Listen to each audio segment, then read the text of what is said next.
Any one of you? Is it visible? Great. So, Visible, ma'am. yes, thank you so much.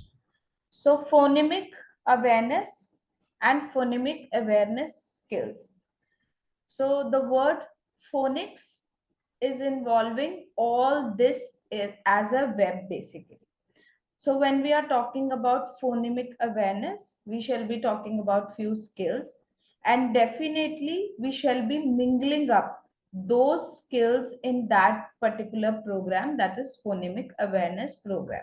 So you might see the repetition here, but you need to understand what is the skill and how I'm using those skills in that program, that is phonemic awareness program.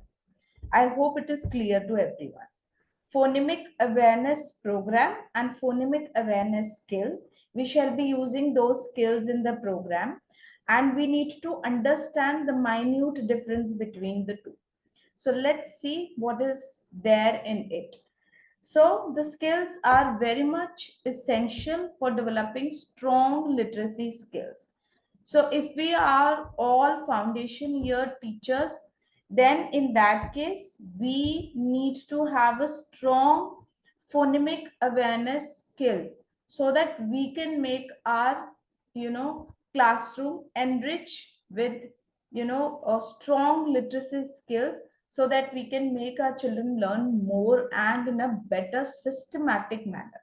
Basically, the idea here is we do phonics in the classrooms and we are not aware of the steps which we need to follow and the different models which are involved in it.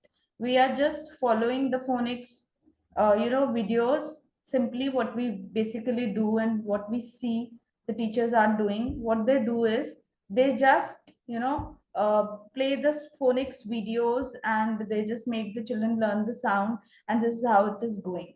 But the idea is make it more systematical, particularly in learning to read and spell. Because when we see teachers who are dealing with the grade 1, so in that case we see the transition and they will feel difficulty in reading and spelling. So here are some specific phonemic awareness skills and activities that are typically taught and that should be taught so that we can make our system more enriched in concern of literacy. So let's move on to this very interesting, colorful model. So first of all, we are talking about awareness. This is my self-awareness when I'm doing phonics in the classroom. So this is my own phonological awareness that I should be aware of rhyming. I should be aware of blending, then segmenting and manipulating. Four basic blocks which I should be aware of, which I should feel that yes, I am pretty aware of it. So when we are talking about rhyming, in that, say a word that rhymes with pin. So when we are talking about CVC words, we should be knowing that, different rhyming words are there. And, when we are doing the phonics also, the very first stage, when we are doing different sounds of different letters.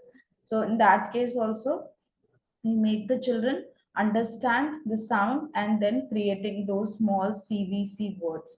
So that comes all under that rhyming part. The second one is blending. What word do these sounds make? SPIN. So we are attaching different letters and we have to build a word. So we are actually blending. Blending means we are all together joining them. And when we are joining them, then in that case, we are all together making a word formation. So in that case, you can be pretty aware of it that each and every sound should be clear to the children, or the single sound basically should be aware to the make the children aware of that. Now the next part is segmenting. First we were talking about blending, that we were joining. Now segmenting means to you have to make them go apart. say the word spin one sound at a time. So the reverse of what you can say blending is segmenting. You are breaking it. So both the ways we are teaching the children, that both the ways you have to do, so that they will be enriched with the skill and they will understand the language, that is called literacy, in a better manner, because our mother tongue is not literacy. So that is what the gap which we basically face, and we just go abruptly and we just follow different videos and we do accordingly. But the thing is, we need to go it according to the steps of the letter. Next is manipulating. Manipulation is very much important.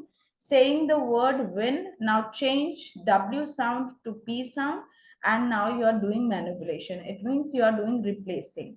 So now here is very interesting question which is coming in my mind. What do you think? Do you do manipulation in your classroom? Yes, teachers. Do you do this manipulation, replacing word, one letter of the word by another letter? So do you do such kind of manipulations in your classroom when you are teaching them, or when you are making them do CVC words or like that? Okay, so Saloni ma'am has given me the response.